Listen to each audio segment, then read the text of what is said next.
आणि महिषासूर का? ज्या बंगालमध्ये दुर्गा पूजा केली जाते, आता नवरात्र उत्सव आहे, आणि ज्या बंगालमध्ये दुर्गेचा उत्सव प्रचंड मोठ्या प्रमाणामध्ये केला जातो, त्याच बंगालमधले संथाळ, तिथला जो समुदाय आदिवासी, तो महिषासुराला मानतो. ज्या महिषासुराला दैत्य म्हणून दुर्गा ठार करते ना, दुर्गेनं महिषासुराला मारलं. महिषासुर त्या देवीच्या पायाशी येतोय ना, त्याला ती भाला मारते, चित्र लक्षात घ्या ना ते. पण संतळांचं वेगळं म्हणणं आहे.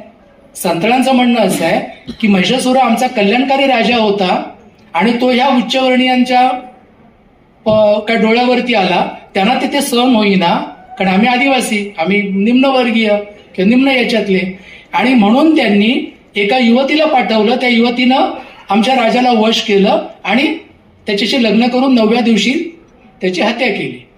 हे त्यांचं म्हणणं, ती दुर्गा. आता हे दोन जेव्हा गोष्टी जेव्हा असतात त्यावेळेला मग ही मंडळी महिषासुराची जयंती करतात, इकडे दुर्गोत्सव होतो.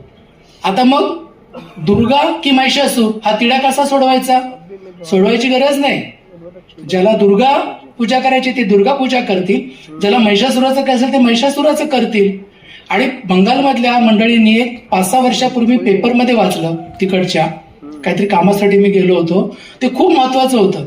त्या मंडळीने दुर्गा पूजेच्या मंडपामध्ये जे रात्री कार्यक्रम होतात ना, वेगवेगळे सांस्कृतिक कार्यक्रम, त्या कार्यक्रमामध्ये संताळांच्या भजन मंडळीला बोलवलं. जे महिषासुराला मानणार आहे ते दुर्गेला मानत नाहीत, आणि त्यांना म्हटलं की तुम्ही तुमची भजनं करा आणि तुमचं महिषासुराचं काय असेल ते तुम्ही कवनं गा. हा खरा भारत आहे. तुम्ही यांना मानता, आम्ही यांना मानतो, पण आपण एकमेकांचं समजून घेऊ, एकमेकांच्या म्हणण्याचा आदर करू, किंवा एकमेकांच्या म्हणण्याबद्दल आपण सहिष्णू राहू. मुद्दा काय?